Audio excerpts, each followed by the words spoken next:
Back now to the row between British Airways and the unions. Len McCluskey's broadband connection's been about as reliable as a French air traffic controller, but I'm hoping he can join me now. Len, can you hear me? I can hear you. Good afternoon. Very good to see you. Now, obviously, BA is fighting for its life right now, and desperate times call for desperate measures, don't they? Yes, of course they do, and we've got no problem sitting down with any company. We're currently discussing the crisis with literally hundreds of different companies, including in the aviation sector. But what your viewers will be shocked by is that British Airways intend to sack 42,000 of their employees, rehire 30,000 on vastly reduced terms and conditions, 60–70% reductions in their pay. They're behaving like industrial thugs, and it is quite disgraceful. It's immoral, in our opinion, unlawful that they are doing this while they're taking taxpayers' money on the Chancellor's furlough scheme. And I'm quite delighted that a whole range of MPs, Conservative MPs, indeed the Chancellor himself, have made it clear to British Airways that this is simply not the way to behave. And, you know, we're desperately trying to persuade British Airways to step back from this scorched earth approach and do what other companies are doing. We're discussing with Virgin Atlantic, with Ryanair, with EasyJet, with many, many other companies, the problems that obviously have been caused by this crisis. But the manner in which British Airways are doing it is a disgrace. Well, you mentioned the furlough scheme there. I mean, that's only saving British Airways around £35 million a month from a monthly wages bill of £211 million. I mean, it's not going very far.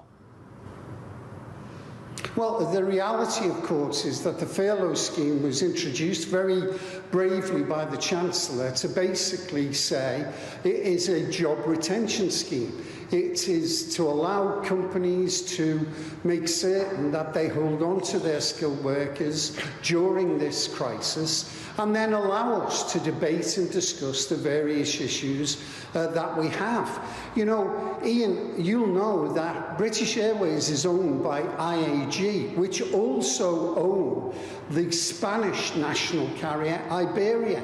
They're not being asked, they're not being attacked as Spanish workers, so why are the company adopting this disgraceful attack on the very people that over the last number of years have made billions and billions of pounds worth of profit?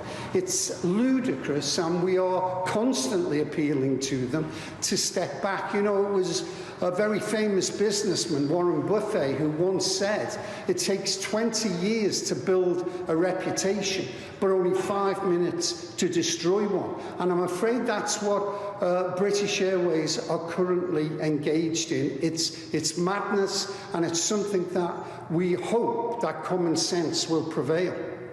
Now, British Airways say that they're negotiating with the pilots' union, BALPA. Why won't you talk to them in the same way? We'll talk to. I'll make myself available 24/7. I'll meet them anywhere, so long as they step back from this outrageous attack on ripping every agreement up. I can't speak for any other unions. I can only speak for how my members feel so angry, so insulted. You know, this is supposed to be the world's favourite airline. Our members love working for this airline, and they're being treated with utter disrespect. And so what we're saying is, why are you doing this when no other company?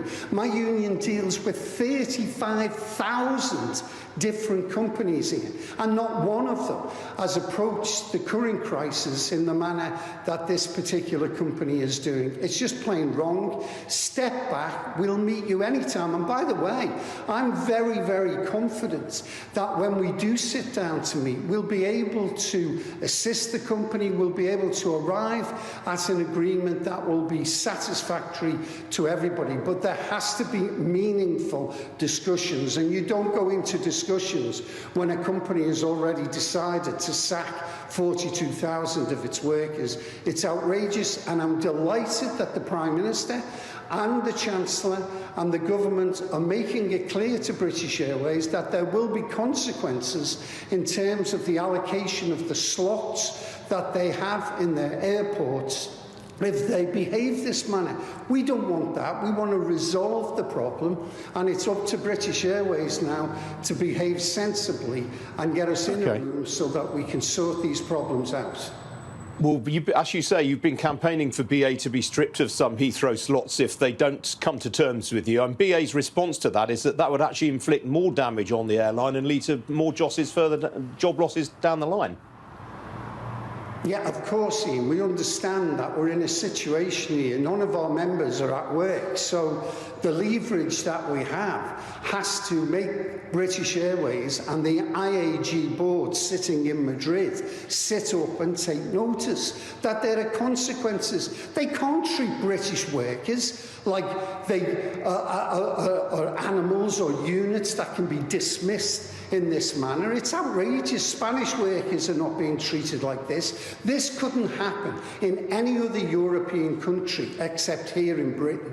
And British Airways need to understand that we're not just going to lie down and let our members be trodden all over. So we are left with the pressure and the leverage that we're trying to inflict upon them in the hope that they will see sense. And that's my appeal to them. Step back, see sense, and I promise you, we will meet you continually and we will sort out the problems that you and other aviation companies are going through. We're in discussion with the government about an aviation package which will be needed. British Airways have never even approached the government. However, AIG have accepted massive amounts of help from the Spanish government, some €9 billion. They've been happy to take that. What is going on in the British Airways management is beyond me. Briefly, Len, if you'd be so kind. Len, if you'd be so kind, very briefly, do you not have any sympathy for BA's management, given that the government has just imposed this 14-day quarantine period on arrivals to the UK? Yes, I'm sure the quarantine debate will continue. I hope that the government come up with a better response than what they have, and I'm confident they will. Do I have sympathy with British Airways? Of course I do. I have sympathy with all our companies who are being damaged economically, financially by the crisis we're going through, and we're dealing with all kinds of company. My shop stewards and officers are sitting down with Rolls-Royce, one of our blue-chip companies, to deal with their issues. But nobody has approached it in the manner that British Airways have done. We need to ask them. It's interesting, Ian, that they wouldn't come on your programme, because what they're doing is indefensible, and that was a view that was expressed strongly in the House of Commons yesterday by a whole host. OK, Len, got to leave it there, I'm afraid. All right, Len McCluskey, good to talk to you. Thanks for joining me.